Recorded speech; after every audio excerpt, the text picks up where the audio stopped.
Oh, hi, everybody. This is Dear Mama Sal, and we're live on a Sunday afternoon, which means that it's time for us to talk about coping with stress. And for those of you who don't know, um, Dear Mama Sal is a group of people who get together during the week. We get together 3 times a week normally, and we talk about coping with life in general. But the most important thing is that we hold each other's hands as we go through life and cope with different things. And if that sounds like something you'd like some support on, just let us know. All right, so hi there, Isabel, and she's saying it's good to see you. And the reason she's saying that is because I've been missing for about 10 days. And I'll talk more to that in a second. And hi there to Jody, our admin.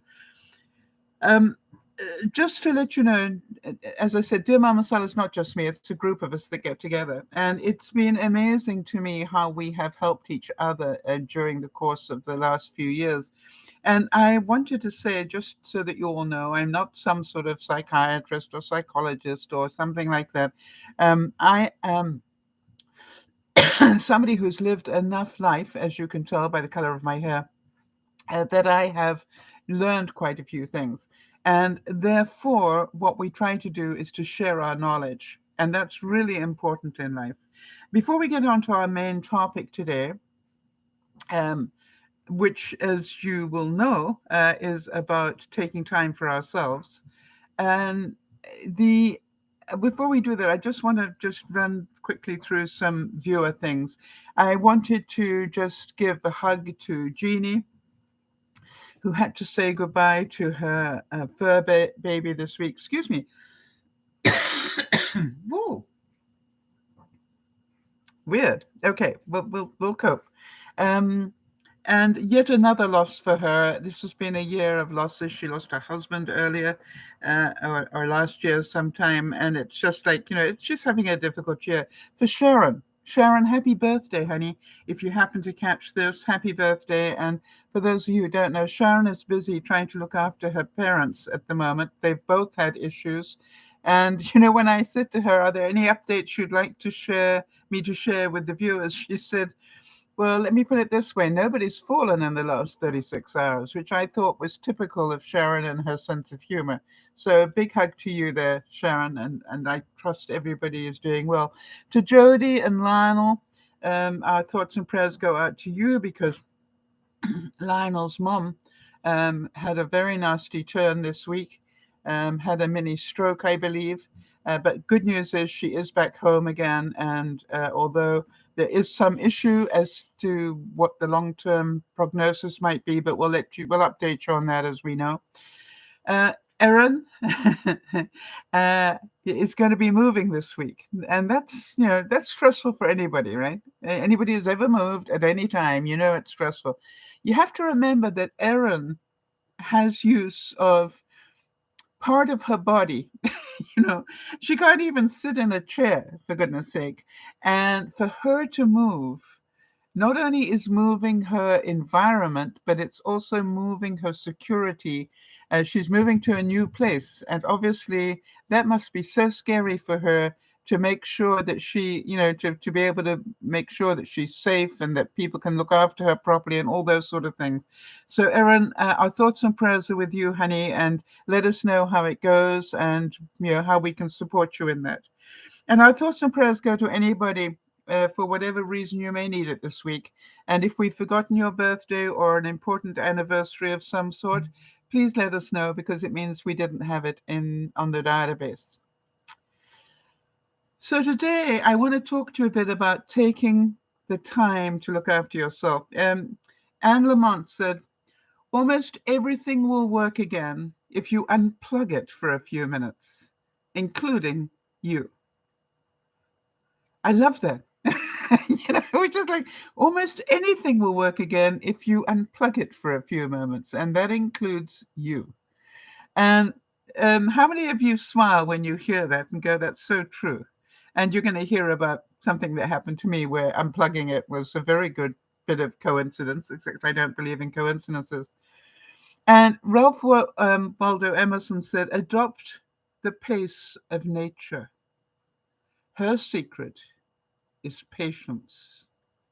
And the reason I wanted to add that is because I think a lot of us live in such a fast world that we keep thinking we need to do more, more, more, more, when really maybe we need to do less, less, less, less.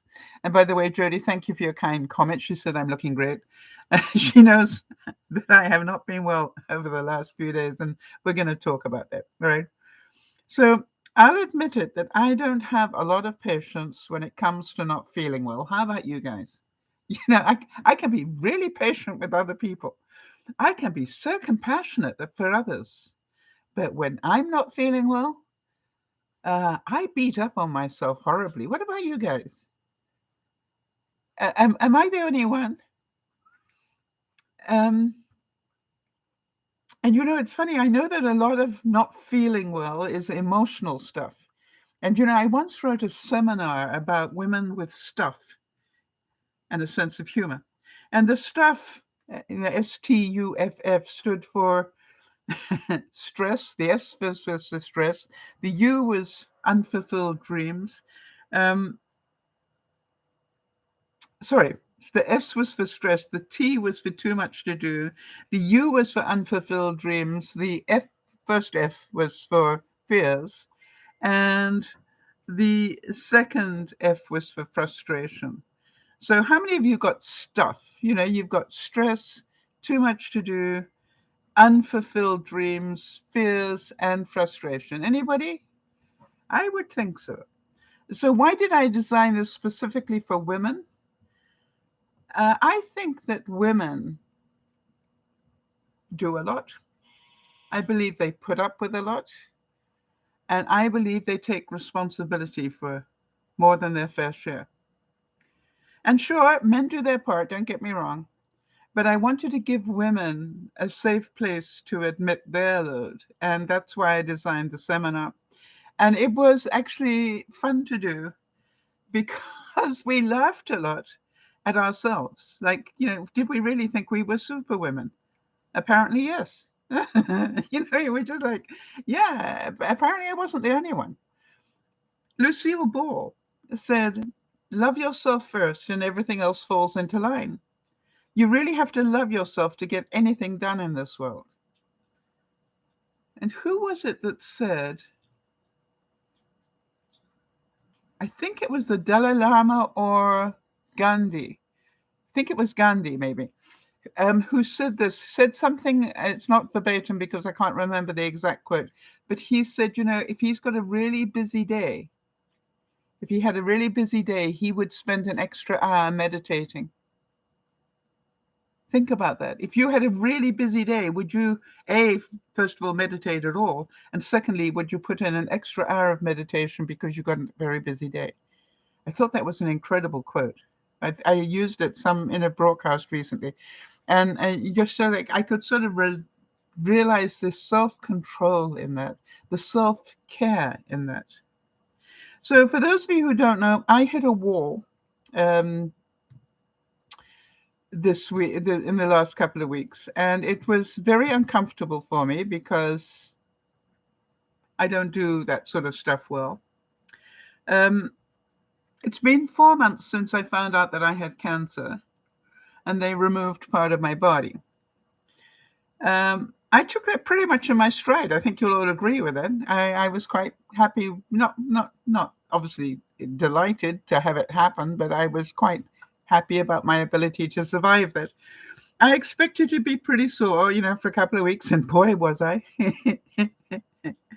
But I've been through major operations before, so I knew roughly, the timeline on how long before I'd start feeling better. I also knew the more I worked my body, the better I would be in a hurry. And I was in a hurry to feel better. I knew that I probably would need to grieve the loss. How many of you can understand that? They chopped off part of my body. Gone. So other than the fact I made a lot of jokes about being lopsided, you have to grieve the loss of part of your body. You've got to learn to look in the mirror and still smile instead of going, that looks really weird. You've got to learn a lot about fake boobs and the issues that go along with them, stuff like that. So I felt all of that went pretty well. And I was pretty proud of myself for coping with it all and not needing to change my life too much. I managed to still do broadcasts pretty well after the first week. And quite honestly, not way for me, but I was pretty happy with myself. What I didn't know about was what happened about a month ago. And about a month ago, I went for the follow-up to the cancer clinic, and they told me that they wanted me to take this very dangerous drug that would kill the estrogen in my body, because the type of cancer that I had and might still have, as far as they were concerned, they couldn't guarantee I didn't still have it. If a cell or two had escaped, they couldn't guarantee I hadn't still got it. But that particular cancer feeds off estrogen.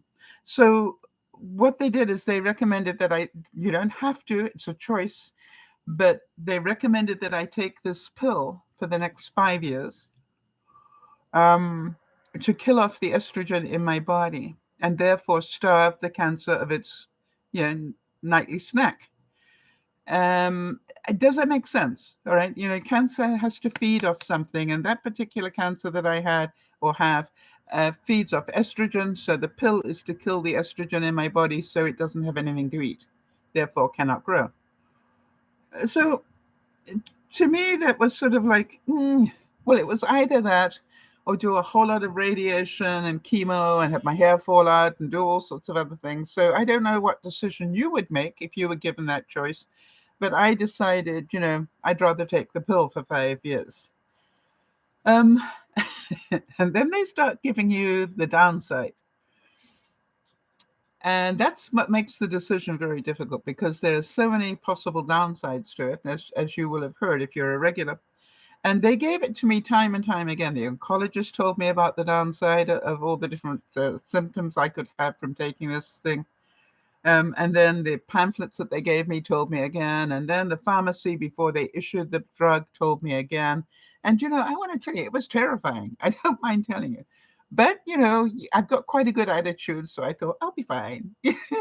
I mean, I know what could happen, but yeah, hopefully I will be fine. And I want to tell you the scariest part was taking the first pill. I mean, I sat and looked at that pill for hours. I don't mind telling you, shaking. I was so scared to take that first pill, because what I didn't know was what effect would it have on my body and what would my body do to try and get rid of it. And so, I'm certain you can understand that's a pretty terrifying thing. What I didn't realize was, first of all, I was delighted that I didn't have a long conversation with the big white telephone in my bathroom, because one of the contraindications is that you will upchuck rather nastily. And you could do all sorts of other things, and I won't give you the long list. But I was pretty glad the first night that I didn't have that problem.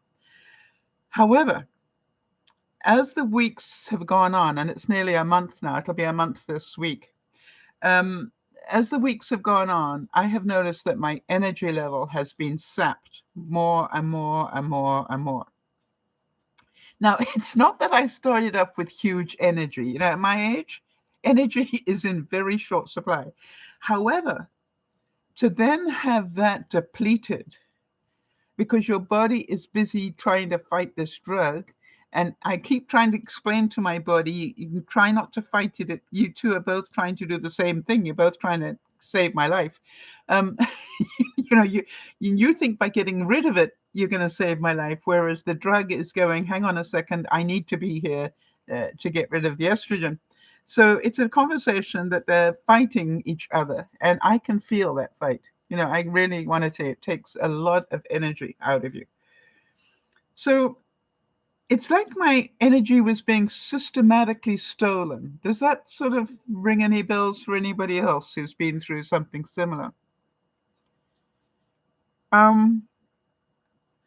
And then by last weekend, I had no choice but to cancel the broadcasts because, quite honestly, I didn't have the energy it takes to stand. Now, I know what you're saying, Sal. You could have sat down and done it. You've done it before. But it wasn't just the standing. It's like, do you know how much energy it takes? Well, Jody does, because Jody's our admin and she knows about these things. But how much energy it takes to actually put a broadcast together. Um, that takes, and then you've got to think about how much bandwidth have I got in my mind to be able to cope with, comments coming up and things that things that will happen just because you're doing a live broadcast. You need a bit of bandwidth in there. And I was down to about this much bandwidth. And it was like, there is no way. Just standing up for that length of time is going to be a problem for me. So here's what I said to myself. I said, if I know I'm not well enough to stand for 2 hours, I sure as heck can't do a broadcast. And then there was that really difficult decision that this is time now. I need to look after me and not the viewers. And that to me was a very difficult thing to admit. Jody's saying, I can relate to this systematic theft of energy.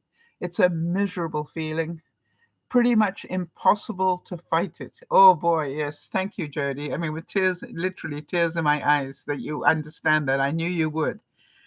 Jody's been through more than her fair share of illness and cancer and all sorts of other things. Um, but the interesting thing was when I really thought about it, I was pretty sure that you guys know that over the course of the last 10 years, I have canceled the odd broadcast here and there where for some reason or another I needed to. I don't think I've ever canceled a full weekend of broadcasts. Or if I have, I couldn't remember when I had. So now the guilt comes in. Do any of you relate to that one? Yeah, I'm being a wuss. I'm being lazy. Oprah said, breathe, let go, and remind yourself that this very moment is the only one you know you have for sure. Think about that. Let go and remind yourself that this very moment is the only one you know you've got for sure, right? And when I asked myself, what do I want to do with this one moment? That voice in my head kept saying, rest. It didn't say, have Adam, go play, go do this, go visit people. It just kept saying, you need to rest. And it was like in capital letters, in marquee lights and all sorts of stuff. It was really, really difficult for me to actually own that. And the old tapes started to play. The ones in your head. I don't know if any of you relate to these, where I'm going, you're just being lazy. Eh? You're just being lazy. You can handle this. You've handled, other things. So, you can handle this.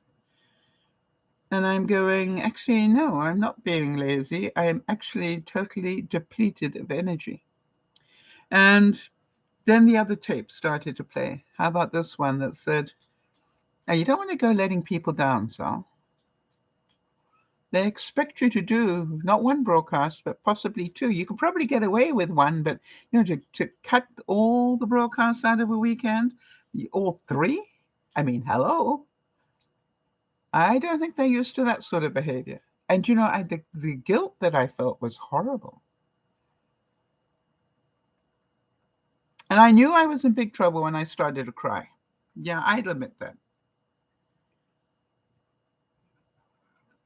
And then I realized, I really do need to let people down because I really do need to look after me. Because if I don't look after me pretty soon, this is going to be worse, not better. So why was it so difficult? And some of you have been there and understand it. I heard things in my head like, where's your work ethic? For goodness sake, yeah. Or how about where's your discipline? And then, my British heritage came back, stiff upper lip. Yeah, Jeannie's saying taking care of yourself first is very important. Only then can you help others. Exactly. By the way, Jeannie, I did send thoughts and prayers to you at the opening um, for the passing of Misty Moore. You've had a really tough year, just in case you missed it. So I don't mind telling you that I also heard the tape. If you don't use your body, you're going to lose it. Which normally reminds me to exercise and do things, to use my muscles and to remember that you lose use of your body from the ground up, your feet and legs are the first ones to give. And so it's really important that you keep using them.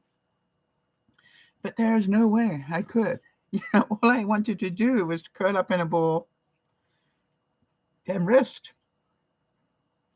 But all these mantras that I've lived with all my life, it was just really incredible to try and work with them. I felt like a loser. All right? I really did. I felt like an absolute loser. And I felt like a weakling. But the one thing I would say most of all that I felt was helpless against this drug that was stealing my energy. And it was getting the better part of me. And I don't mind telling you that broke my heart. Because I reckon I have pretty good emotional intelligence. I reckon I've got pretty good capability of balancing my life out things. And I just could not get a grip on this one. And then I realized maybe the reason I can't is because I actually do need to unplug.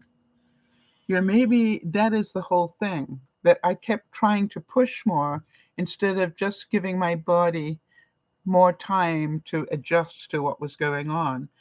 And then I also was aware of the fact that, I was doing a lot of forward thinking anxiety. I've always said that when I start thinking forward, that's anxiety. When I start thinking back, that's depression. So the important thing is to stay in the moment. So I was doing a lot of forward thinking. What if this is the best it gets? What if it gets worse? The what if monster. You probably have got your own what if monster. And I realized that the more I thought about that, the more anxious I was getting. So now I've got no energy and I'm anxious.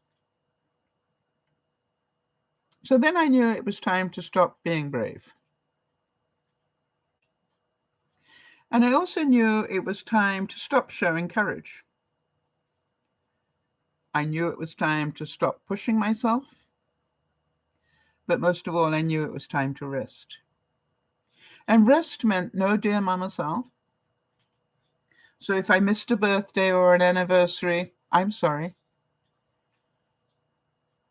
I popped in every now and then just to try and make sure that I was, I put up, quotes and things that hopefully would do in the meantime.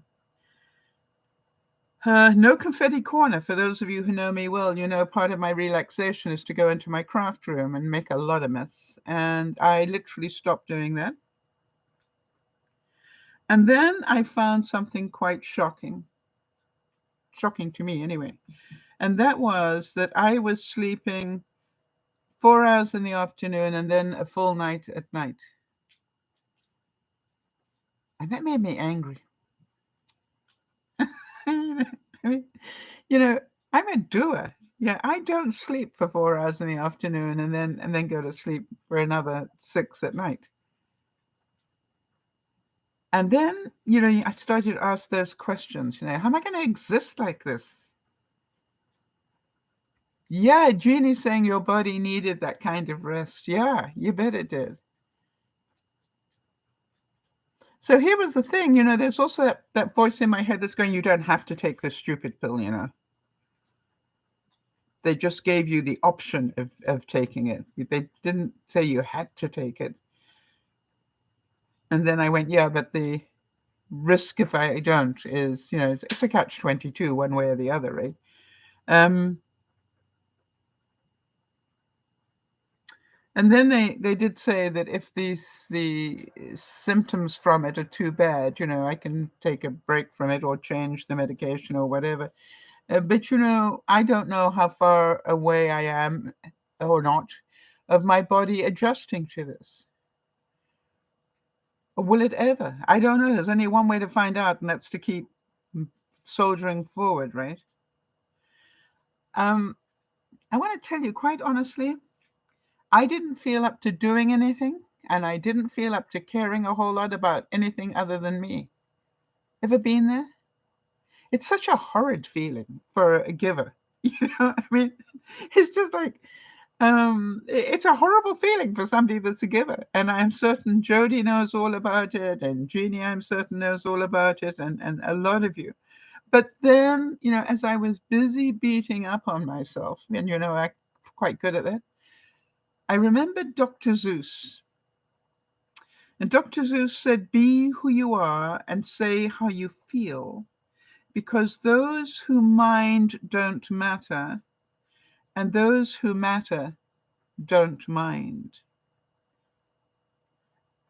And then I thought, sure, I'm going to upset some viewers, but I'm pretty sure those that know me well would wish me a couple of, days break, even a couple of weeks break, even a couple of months break if I need it, rather than have me deplete myself anymore. And of that I was pretty sure, and I was very happy about that, I must say. And I knew it to be true from the notes that I got from some of you, and I really want to thank you for that. You have no idea how important that is. So I just did my best, and there wasn't very much that I did. And what I did, I didn't do very well, which also pissed me off. Um, but it was just getting food into my body became quite a challenge. And then I remembered, that I'm a camper, so I've got things that I don't necessarily have to spend a lot of time cooking. I knew that I've got freezers full of food that I'd already cooked during our broadcast, that I have plenty of food I could just warm up. So I wasn't worried about that. And healthy food and, good nutrition in it.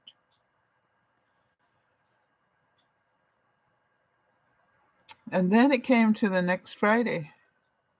And I had planned to do that broadcast on Friday, both of them. Except when I woke up on Friday morning, I knew there's no way I could do that. And again, it really hurt me. My ego was not happy with it. And again, I know it was the right decision.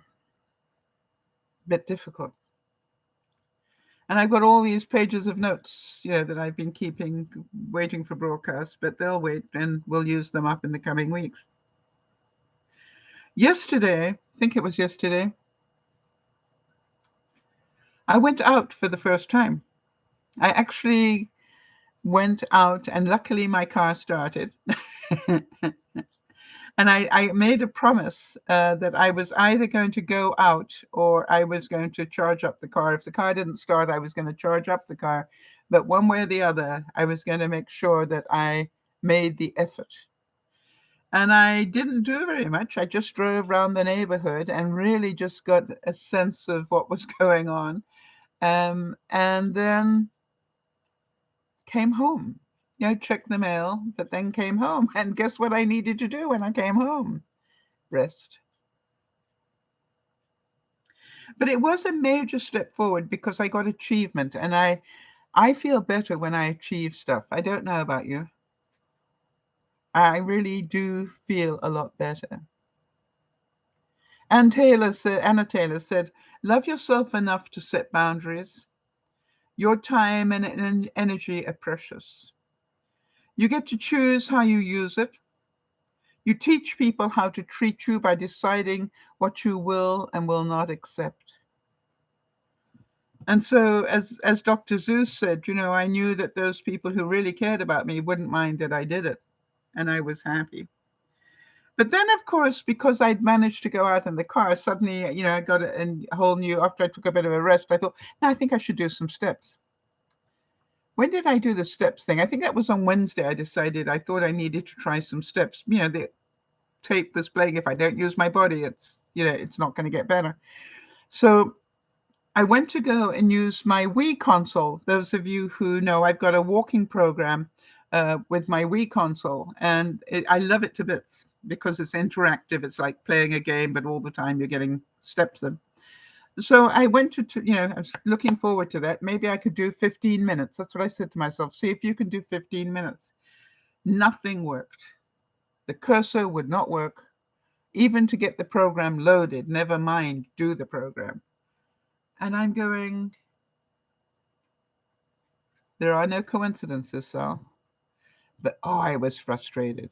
I really had wanted to do that. And I went, no, I won't be beaten. You know me. So I went, and instead of trying to stand up for 15 minutes and walk, I decided to go and sit down and use my mini bike, which I managed. But I was so upset about my program not working because I've really enjoyed that. And then yesterday, I was sitting down having my morning coffee, and I'm looking underneath the television set where the console is. And I see this lead on the floor, and I'm going, what's that lead on the floor? It's not normally there. And then I realized Clarence, my robotic cleaner, Clarence the cleaner, my robot had obviously got hold of this wire and pulled it out. And so I plugged it back in, and sure enough, my cursor worked. And I went, oh, apparently today I can walk. But, because I don't believe in coincidences, I wasn't meant to walk the day before. I wasn't quite up to it. But yesterday, I managed a whole 30 minutes. I was so proud of myself. Of course, after that, I was totally exhausted again. Keep taking time for yourself until you are you again. How about that one?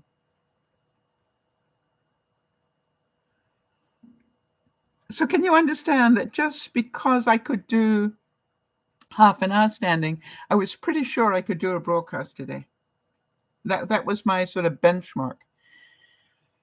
And obviously it isn't the 10,000 I was doing before the operation, and it surely isn't the 8,000 I'd worked my way back to before I started taking the drug. But it is better than the 2,000 that I was doing, or less, because of the effects of this drug. It felt good. It felt very good, actually. So what if this new normal is that I do need to sleep in the afternoons and then again in the evening? That's going to totally mess with my brain. But if I spend too much time thinking about that, I will be anxious. And that's not a good thing. But I also need to understand that it is a probability. Or that it may just last until my body stops fighting this drug. I just need to wait it out a bit longer. And, I'm part of a group of people who take the same medication. And from what I can gather, some people still have that problem years later. Some people have a lot worse. So there's part of me that's grateful that this is the only problem.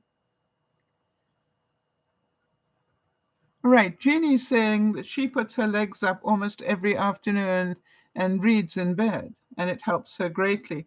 I assure you, if I read in bed, I will be asleep. Now, here's something else that I've noticed. A couple of the side effects of this drug. The reason I take this drug at night is because I don't want to go through the hot. How many of you have been through menopause and know what hot flushes are like? Hot flushes. And, that's one of the side effects.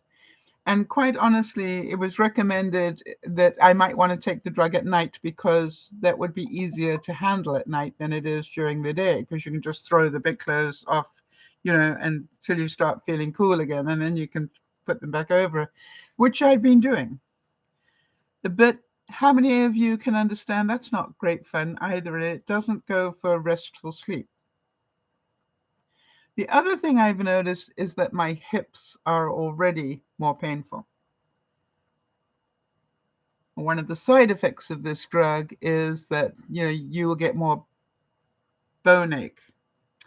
And my hips are definitely telling me at night that they're not happy. So obviously the thing is, well, I should take, I already take Tylenol for arthritis in the morning. So there's this part of me that goes, you need to take it at night as well. So, but then there's that part of me that goes, taking Tylenol is not good for my kidneys. Do any of you understand this crisis of commitment? It's a catch-22. I can get rid of the pain, but if I get rid of the pain, then I'm probably doing more damage to my kidneys. One of the things my support group that I'm on said to me was, try taking sour cherry juice. So I got some, and I've been taking it. But here's the thing. They say, drink an 8-ounce glass of it before you go to bed. You know what happens if you drink 8 ounces of liquid just before you go to bed? You spend the rest of the night getting rid of it. So this is like, sure, when I do sleep, it's very nice, but I keep having to. Thank goodness I still wake up, is what I keep saying. At least I do wake up to pee. But it's just like. Karl Lagerfeld said, "Don't sacrifice yourself too much, because if you sacrifice too much, there's nothing else you can give, and nobody will care for you." I've been through that in my life where I burnt myself out to please other people, and literally I was amazed how few people even cared. That was a horrible, rude awakening for me. So think about this. This is now, yeah, the benefits of sour cherry juice. It helps you sleep. I'm also taking melatonin. It has other benefits as well. It's really good for you. It's a red juice. That's really good for you. I think you know that all of the red things are really good for you in different ways. Jody will look it up for you, I'm sure. But it's about antioxidants and all sorts of things but the sour cherry juice brings out more melatonin, and melatonin, of course, is good. It's good for arthritis, yes, which is another bonus for me because that's what's causing the pain in my hips. So I had to look at it and go, okay, maybe this is my new reality, and I better smarten up and get used to it and get a grip on it, because I've got to work out what my new balance is. And I need to know that I need to do what I can, and that's enough. That's my new thing. You do what you can. It's enough. So what about you guys? That's what I wanted to know. All right. Now that you've heard my little journey of the last 10 days, does it bring up anything for you? Where are you? Where do you feel you're doing too much? Where are you feeling that you need to take a bit of a rest from doing something or pushing for something or whatever? Anybody got any input on that?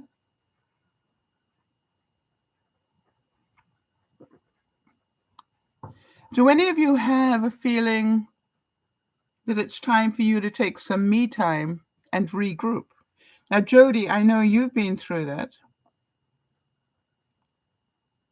And I want to tell you, talk about things going in the wrong direction. Poor Jody, she just, every time she wakes up, it's another thing going in the wrong direction.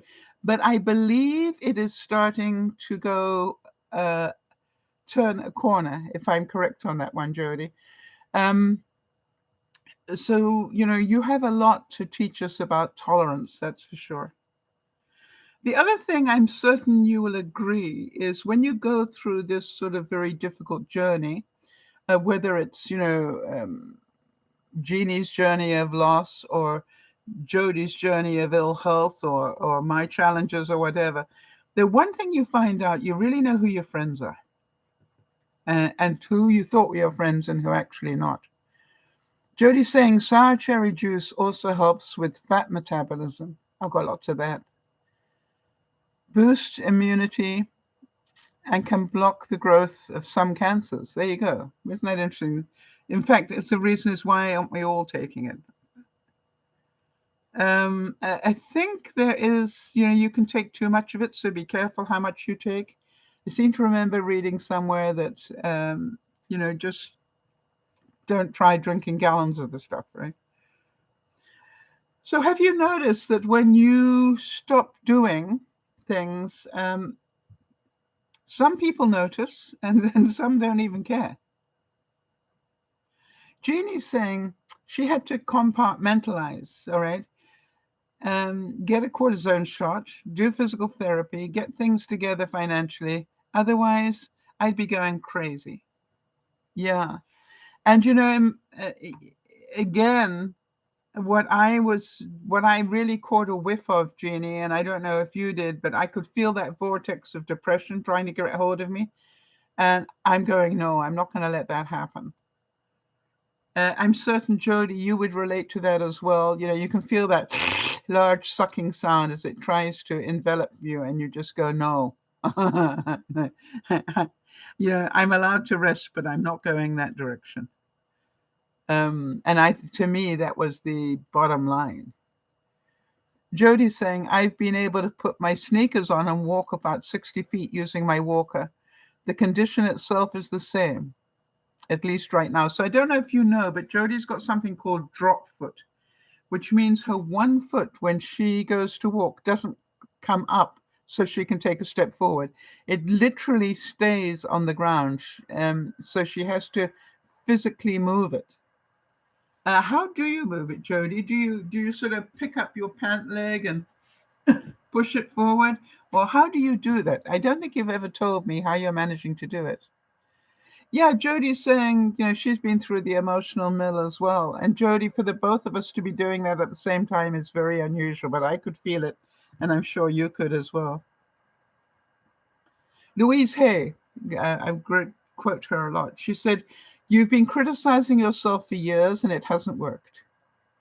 Try approving of yourself and see what happens. And that's what I had to do, is to rest and say, it's okay, Sal. You're allowed to rest. You've worked a lifetime. And you are allowed to rest. And yes, your body is tired after taking this drug. And that doesn't make you a wuss. It means that your body is taking a lot of energy to fight this drug. And it's okay to rest. I cannot tell you how many times I had to keep repeating, it's okay to rest. And of course, as soon as I said it enough, I'd be yes, snoring away. And then I'd wake up a couple of hours later and I go, I've wasted 2 hours. It's just like, no, you haven't. You've been resting your body. So there's this whole thing about when you see the reality in that thing, which is if you stop doing things, who will notice? Some would and some won't. It's a bit scary because you actually get to deal in reality and find out who really does care and who doesn't. Scary stuff. Jodie is saying it's called high stepping, like a dressage horse. Okay.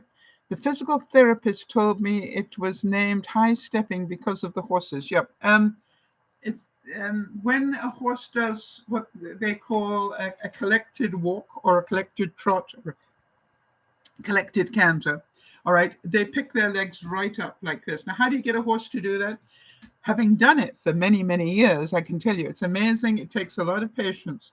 But what you basically do is you are telling the horse, with your butt to move forward, but you've got the reins in your hand and you're holding him back. So what he does is he tries to go forward and then what he ends up doing is the only way he can use that energy is to lift up his legs. That's what you call the high stepping. There is the extended stepping, which is where you've probably seen them do that, where they throw the leg out like this. And I want to tell you, if ever you want to have an erotic experience, is sitting on a horse when they're doing, when I say that, it's just such an unbelievable feeling. It's just like when the horse is doing that, you realize that you are able to ask a horse to do it. The horse understands it and does it for you. That is the most incredible feeling. And the speed that goes at, it doesn't look as fast as it is. But it really is quite something. So but what I don't understand, Jody, if you can't lift your leg up at all, how can you high step? Explain that to me, because I'm stupid. I can understand how you high step with the one that works, but how do you or do you have to mentally high step, and that will bring it up high enough to move forward? Oh, that would make sense. You actually don't end up going as high as you think you are. That would make sense. Is that what happens? It's fascinating. I love learning these things. Dum dum dum dum dum dum dum dum dum dum dum dum dum dum dum dum. We'll wait for the answer. Okay. So do we all agree that only you can make time for you?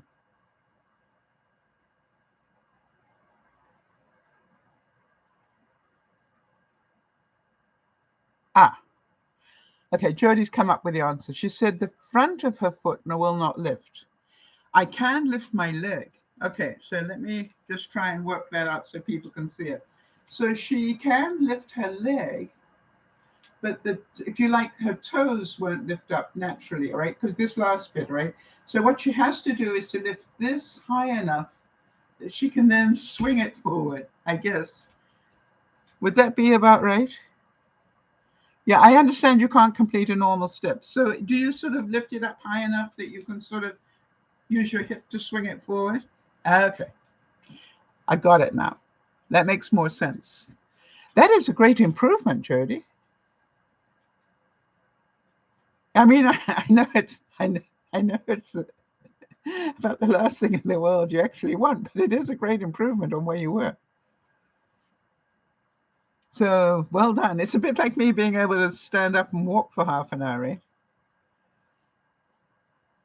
So now, Jody, would it be fair to say that getting up and making the time for you to learn how to walk again is really important?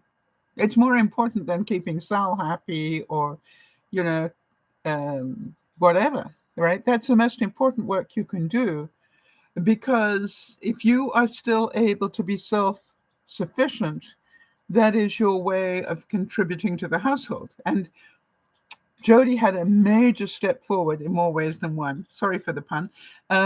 When she made spaghetti pie yesterday, and it looked so good. I'm so sorry she lives where she lives, because I would have loved to go on over. I just wanted the outside pieces, where they were crispy. There's something about crispy spaghetti that is just to die for in my, well, not to die for, but I love it to bits. So I'm hoping that my talking about this is helping some of you realize. Now, it can be Sharon dealing with everything she's dealing with her parents. It can be Jeannie dealing with the grieving, not only of her husband York, but now her much-loved Misty Moore puppy. That we all need to rest our bodies to give them time to heal.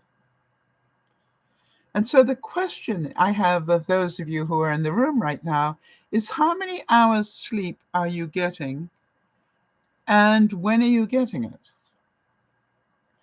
Because the other thing I had to let go of, if that makes any sense to anybody, is the time of day I was sleeping. So I had to say, if I don't get enough sleep during the night, then it is okay for me to sleep in the afternoons. But it was so ridiculous, because I don't sleep well during the night, as you know. So that means I don't get up until close to midday. And then I was sleeping in the afternoon. So you can imagine there wasn't much of my day left. And then I'd wake up about 4 or 5, and I'd make something to eat. And then I sometimes would go back to sleep again. And so, there wasn't much of my day to do anything. But if that's what my body needs. I thought this was good. It says, keep taking time for yourself until you're you again. All right, so Jeannie's found a new pattern, well, a pattern for her that works, right? Which is she's been going to sleep early, about 9 o'clock, and she gets up about 5 o'clock in the morning, which is about the time I fall asleep, Jeannie. I eventually stop going to the washroom and start sleeping about 5 o'clock in the morning. And then I have to remind myself when I wake up at 8, I need to go back to sleep. I haven't, it's not 8 o'clock in the morning for me.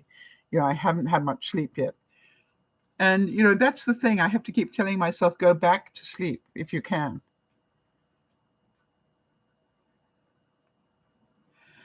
So how many of you know that it's really important for me to listen to my body right now? All right, so Isabel's saying, it's great to have you comment on this. Thank you. She's saying, I have the same problem, except during the week. I have to wake up for work. So not enough hours of sleep. Yeah.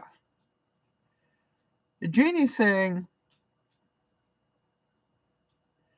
that she wakes up at 5 o'clock in the morning. It allows her enough time to read her paper, watch the weather on TV, and have your breakfast before what, Jeannie? Haven't you got all day to do that?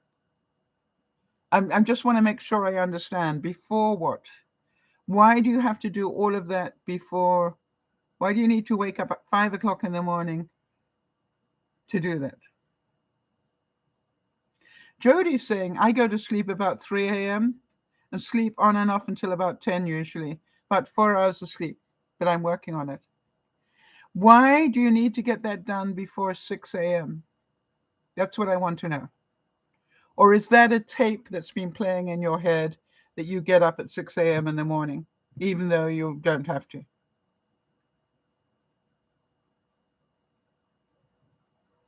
Diane van Furstenberg said, it is so important to take time for yourself and find clarity. The most important relationship is the one you have with yourself. All right? So you understand what I'm really fighting here is myself. And the fact that whether I like it or not, this has taken more out of me than I care to admit. Isabel is saying, I'm like you, Jody.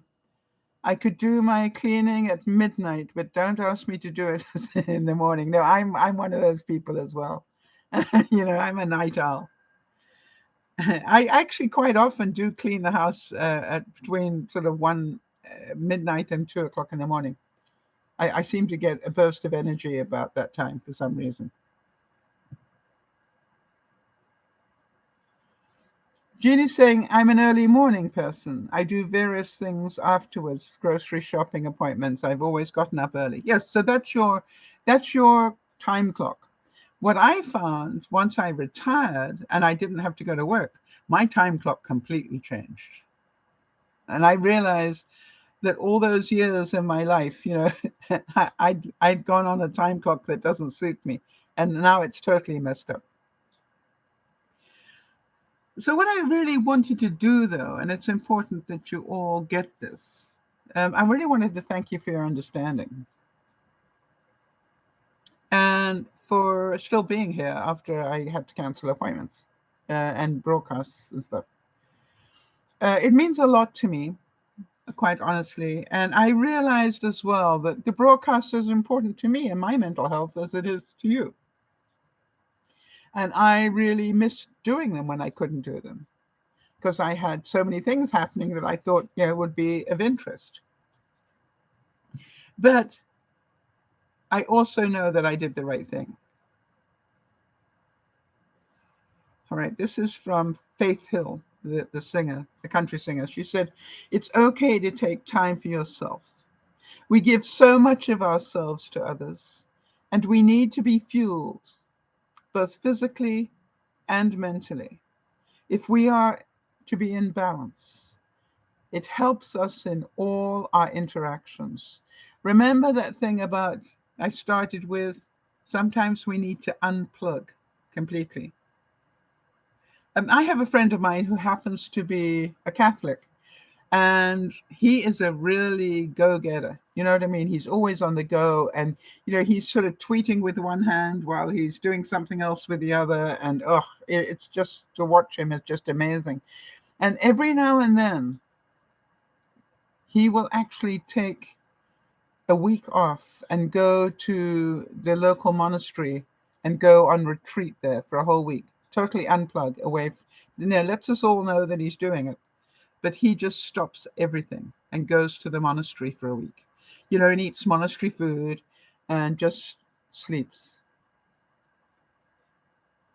Jody's saying, "I'm so very proud of you, Sal, for taking such great and important care of yourself." I know you know how difficult that is for me. Yeah. I'm a giver. And so to stop giving for that length of time was very difficult for me.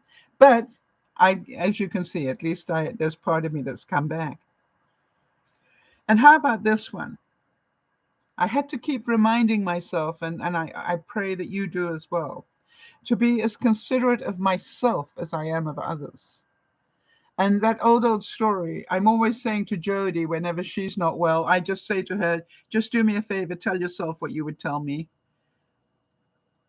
And,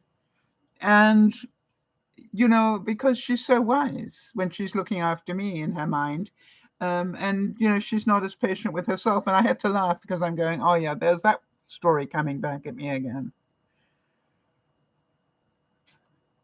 And it's difficult, isn't it? It's really difficult.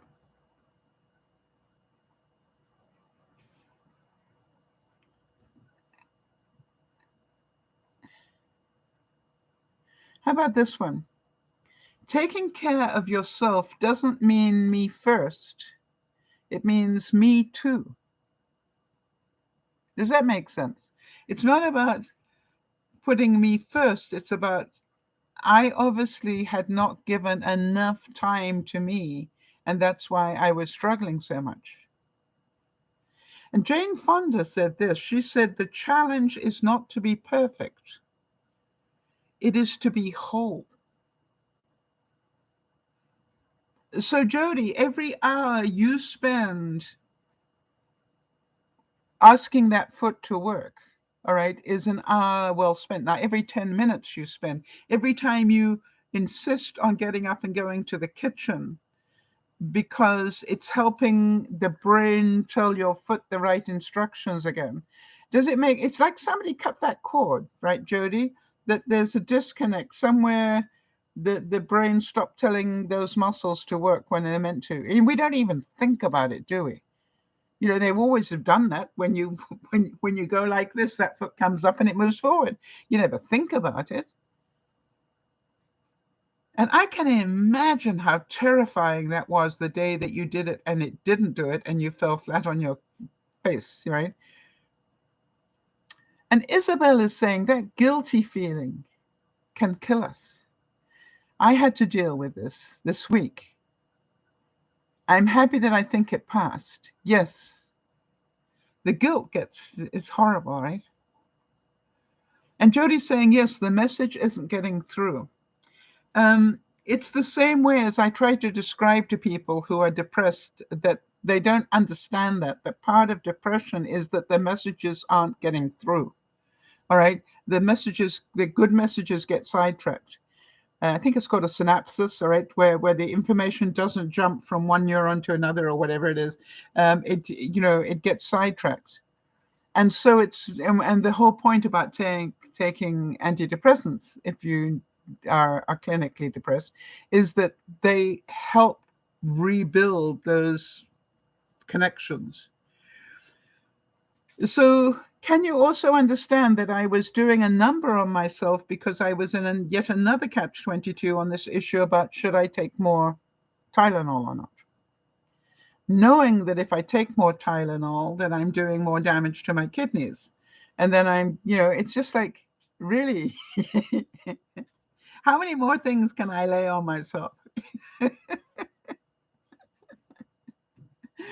And, I'm going, I don't want to do any more damage to my kidneys. They're already suspect.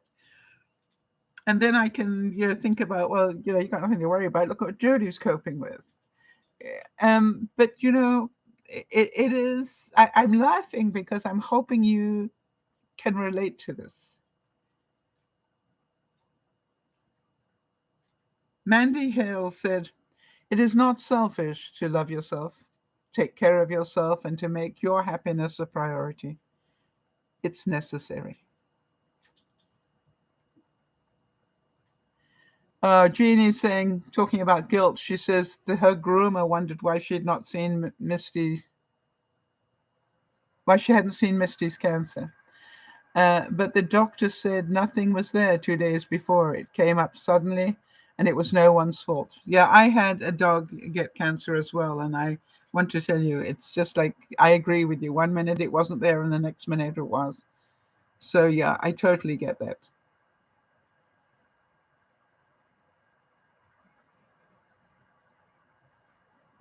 And I know that the groomer adored Misty Moore almost as much as you did. All right, so that would be so sad. But that's her way of telling you how much she loved her. All right, and that is the main thing. And you knew that already, but that is the main thing, is to know that she. And I said that to you immediately. She was a dog that was well loved by anybody who either knew her or knew of her.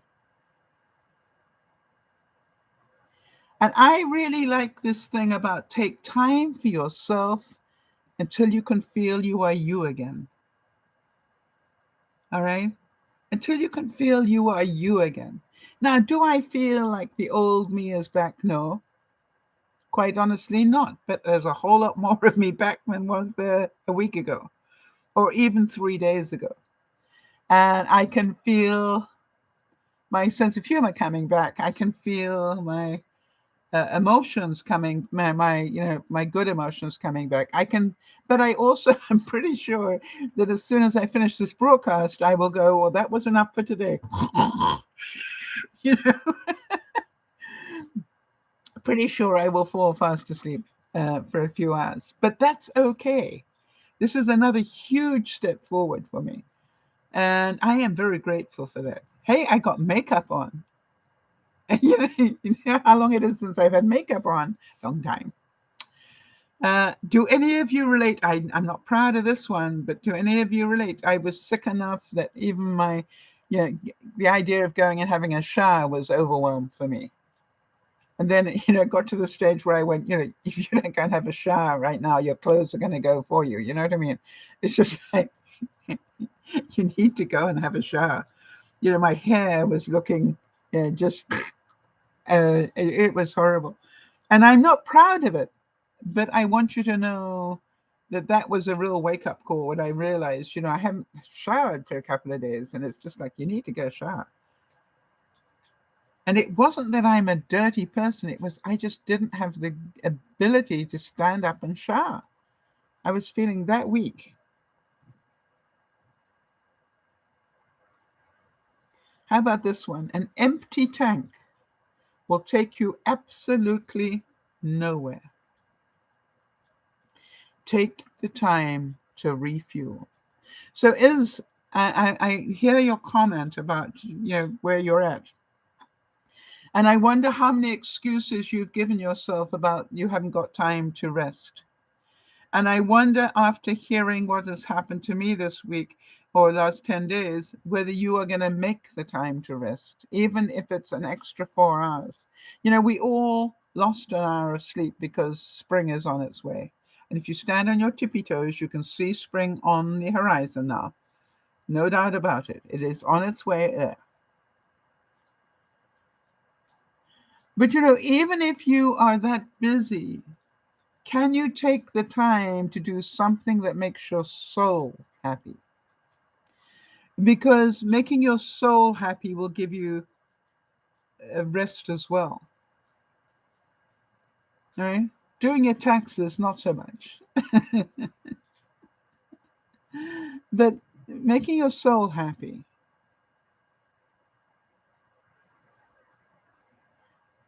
Who said this? Hang on, let me see here. Bianca Saracino said this. She said, be alone, eat alone, take yourself on dates, sleep alone. In the midst of this, you will learn about yourself. You will grow. You will figure out what inspires you and what will curate your own dreams, your own beliefs, your own stunning clarity.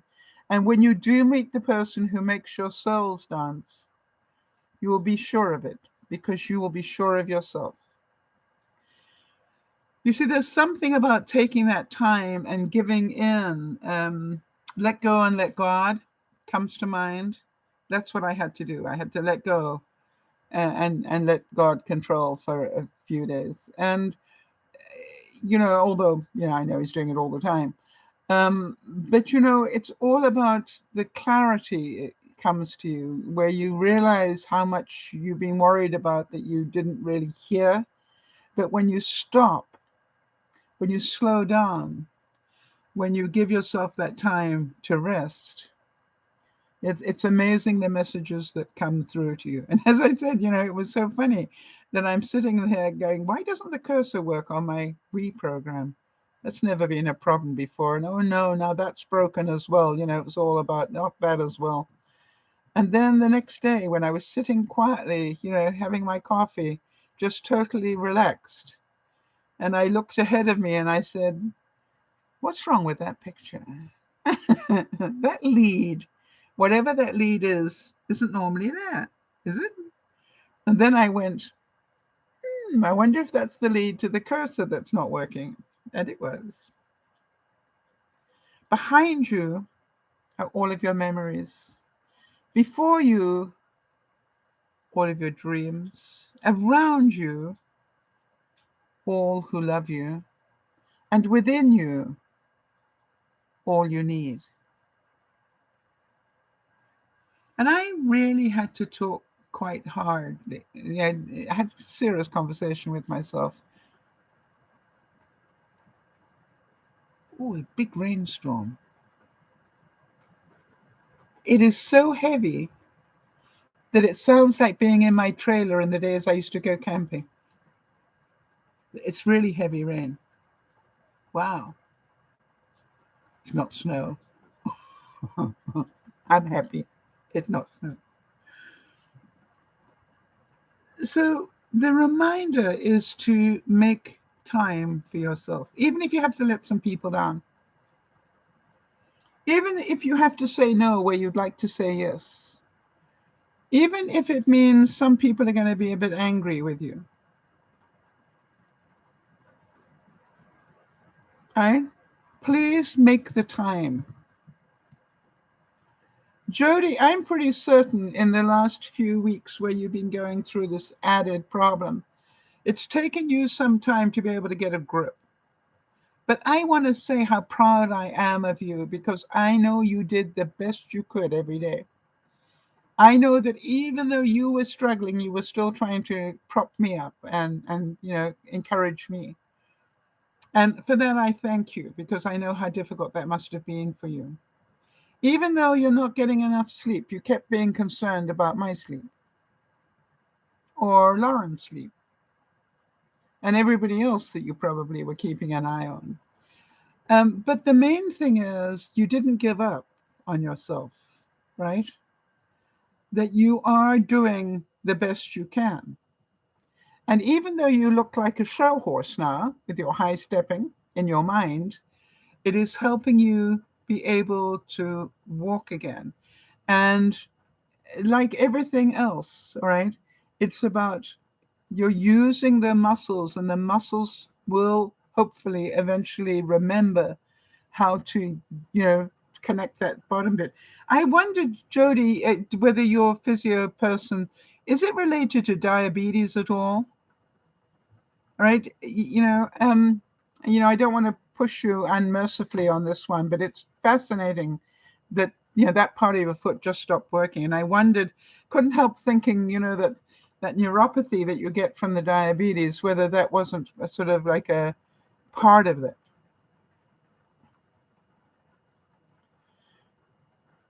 As McNutt said, what an unfortunate name, McNutt. No, there's part of me that goes, never mind. Okay, fall in love with taking care of yourself.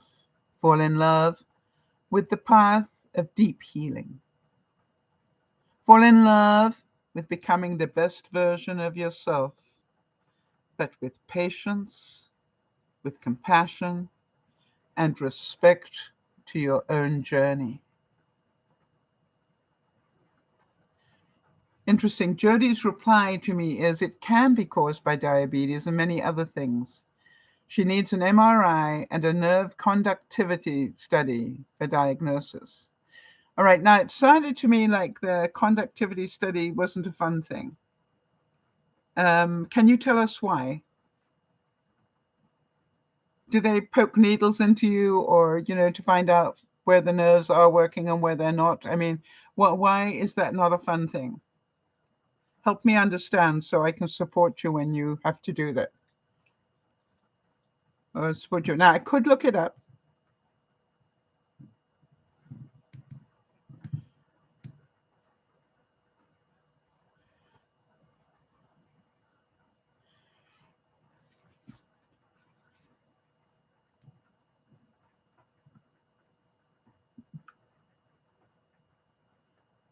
But I would prefer to hear it from, because I'm certain you've done the work, that you know what it's all about. Not fun. They send zaps through the leg to measure the connection and the time it takes for the signal to return. Okay. I'm thinking, yeah, that's not a fun experience, is it? Except how heavy are the zaps? So it's electrical impulse that they send, and to see if what part of your body reacts to it, and how long it takes it to get there and get back again.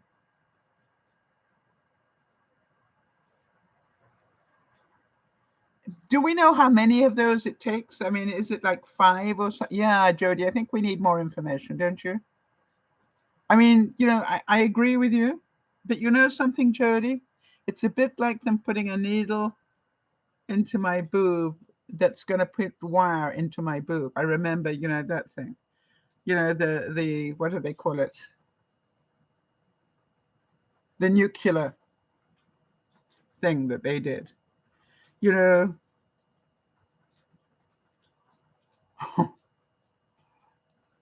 But I knew it was only 2. That helped me. It's a bit like getting one ear pierced and then the other. Right. So Jody's saying her physio had it done, and she said she tolerated it well. It didn't take long, she said. All right, Jody. So when you see her again, you need more information. All right. What is long? Was it 5 minutes? Yeah, Jody's saying, Sal, I winced when you were explaining that procedure. Yeah. And also I was so proud of myself for telling the truth to that guy who was doing it. The funny thing was, it was the nuclear injection. Yeah, that was 2 separate things. Sorry, one was putting the wires in, and then later, just before I had the mastectomy, they put nuclear material into my body so that it would light up like a Christmas tree, my lymph nodes, right under here.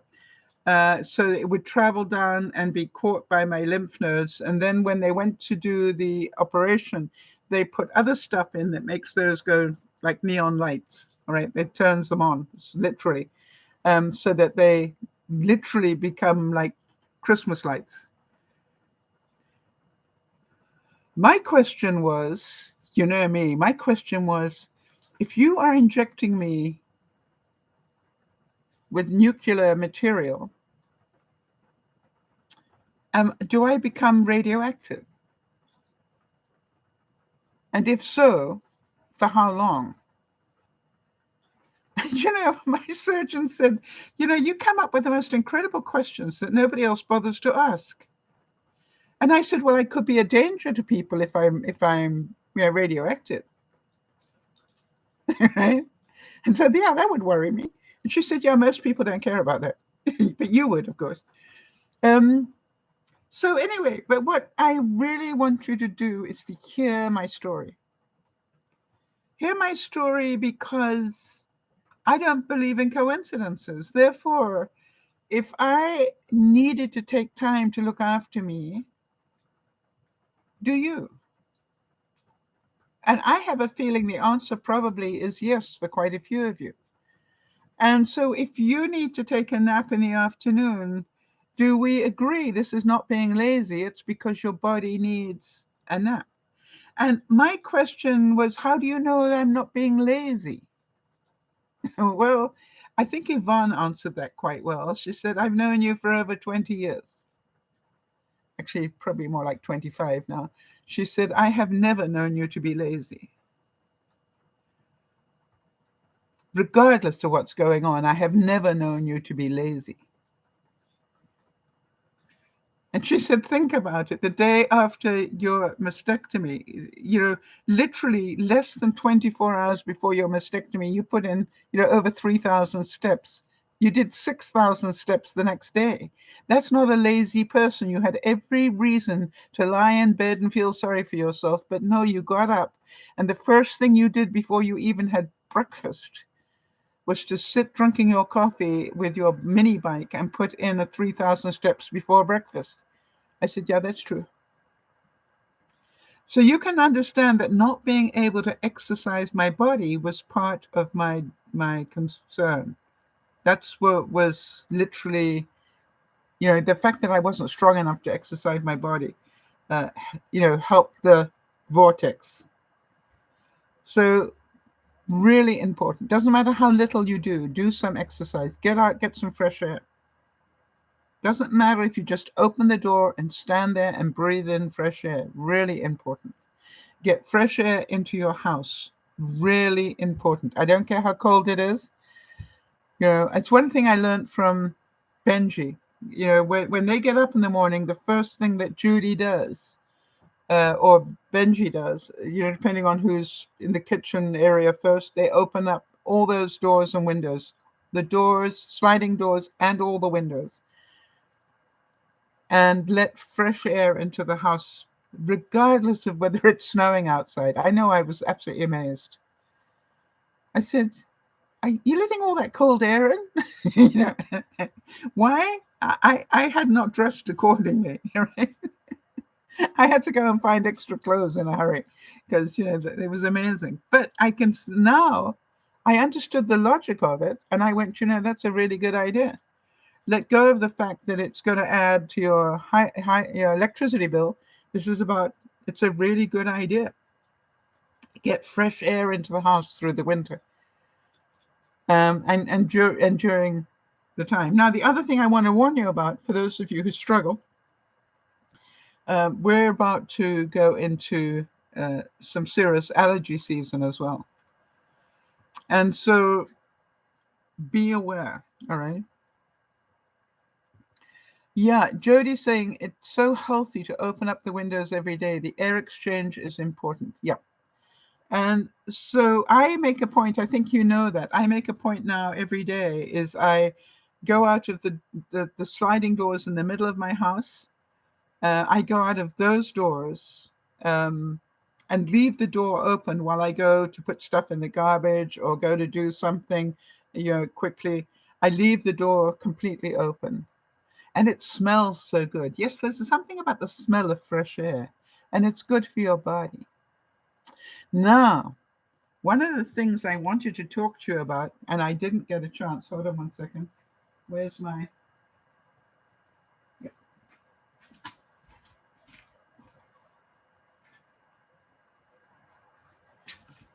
I found out something this week that blew my mind.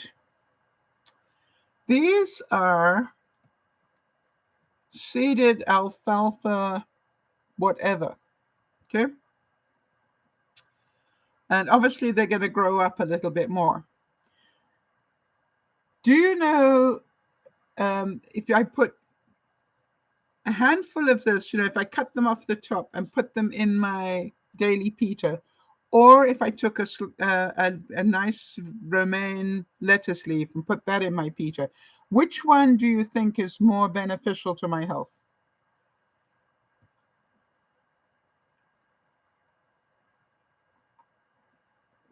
I didn't know this. Now, obviously, I wouldn't be talking about it if it wasn't these little things. And you will remember that I started doing this.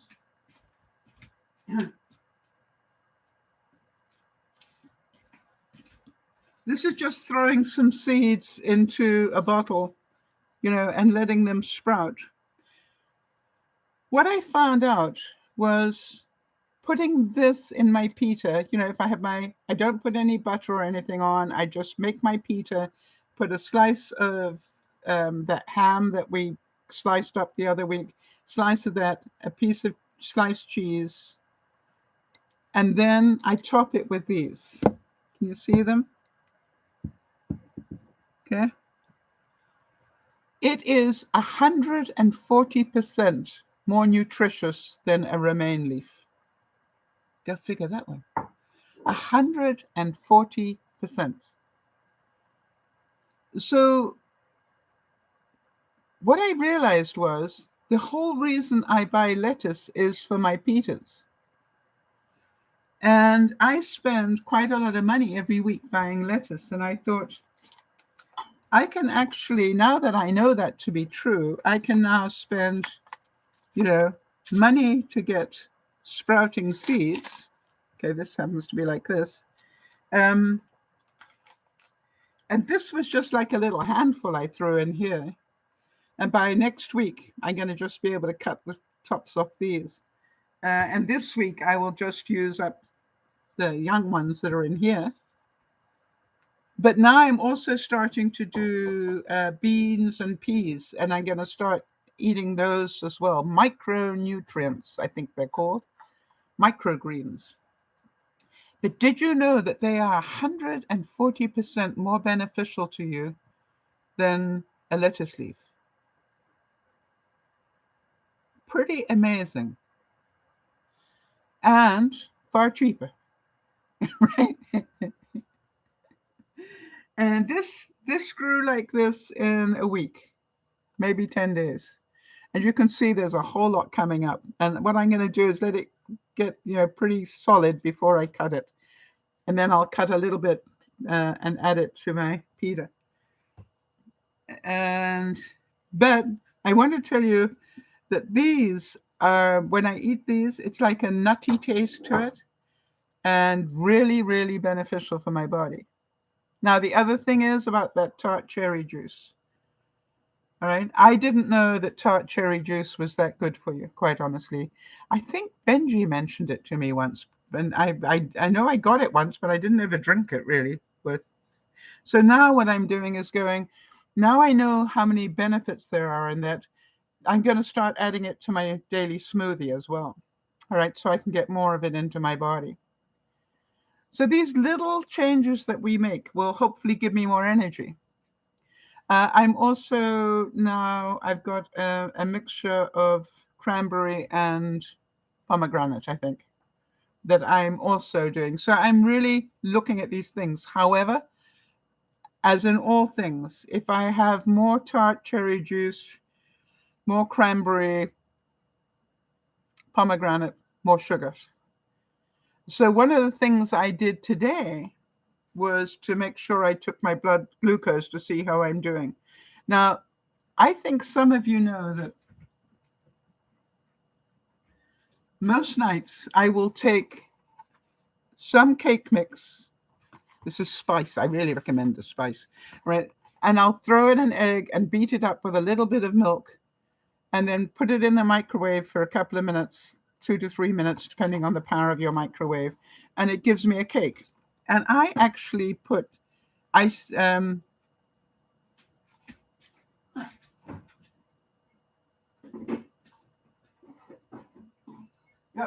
I put cream cheese on it, icing, and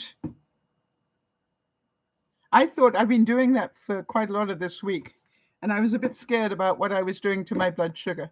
I'm delighted to tell you my blood sugar is just fine today. So, again, it's not what we do that is wrong, it's how much we do of what is wrong. So I found out, to my amazement, that having a big piece of cake like that, I just nuke it in the microwave, and even putting some cream cheese frosting on top, right, is within my capability. Now, I'm very excited because tomorrow Yvonne's coming and we're going to do those measurements. I think some of you know, every month I have to do 5 measurements of my arm, the one where my boob went, because Jody, it's checking for lymphedema. However, they need to know if anything goes up by more than a centimeter. If both arms go up more than a centimeter, it means I put on weight. But if only the one arm, and this is the one they're worried about, puts on the weight, then they need to be aware of that. So Yvonne's coming to do that for me on Monday. And on Tuesday, I'm really proud of myself. I put on my big girl panties and I'm going for my A1C on Tuesday. You see, I do want to get back to being who I am.